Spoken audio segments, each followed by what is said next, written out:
బావా అవో ఎదురా భాస్కర్ ఓ అందరు ఇక్కడనే ఉన్నారా? ఇగో మావ నమస్తే. ఏమిచ్చట్రా మన రజనవకు పెళ్లి చేసే ఉద్దేశం ఉన్నదా బావా? ఉన్నదిరా ఎందుకురా ఏమైనా సంబంధం ఉన్నదా? ఉన్నది బావా. మా అన్న కొడుకే ఉన్నాడు, హైదరాబాద్ లో పనిచేస్తాడు పిల్లగాడు. వాళ్ళు మంచి కుటుంబం గురించి వెతుకుతారు వాళ్ళు. ఇక నాకు తెలుసు కదా మీ గురించి అన్నట్టుగా నేను ఆ ఒక్క మాట మీ చెవులు ఇద్దామని వచ్చిన బావా. మాకు ఆలోచన ఉన్నది, మంచి సంబంధం కొద్దిగా తెలుసుకో, వాళ్ళు మంచి వాళ్ళు అయినట్టే అంటే ముందు అడిగేద్దాం, కలిసి ఎత్తి ఏడు పెళ్లి కూడా చేద్దాంరా. వాళ్ళు కూడా గదే కోరుకుంటారు బావా, మంచి అమ్మాయి కావాలి అని చూస్తారు బాగా. ఏం పని చేస్తాడు? హైదరాబాద్ లో జాబ్ చేస్తాడు, సాఫ్ట్వేర్ కంపెనీలా.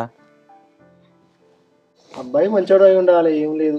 కావాల్సింది ఏంటంటే కలిసి ఉండాలి, అర్థం చేసుకోవాలి. ఆ పిల్లగాడు నా కళ్ళ ముందు తిరిగినాడు పిల్లగాడే బావా, మంచిగా తెలిసినోడు కాబట్టి మన దాకా వచ్చిన. నేను తెలియనోడు అయితే నేనేందుకు వస్తా బావ వీడికి. భాస్కరు పిల్లగాడు మంచోడు, మంచి సంబంధం అని నీకు తెలిసినట్టే అంటే నువ్వు ముందు పడతా అంటే మా గురించి అయితే వాళ్ళకి చెప్పు, నేను కూడా బుజ్జి వచ్చినాక తెలుసుకో బావా. ఏమొచ్చినది రేపు చెప్తాను తీరా. సరే బావా, నువ్వు బుజ్జిని అడిగినాకనే నాకు చెప్పు.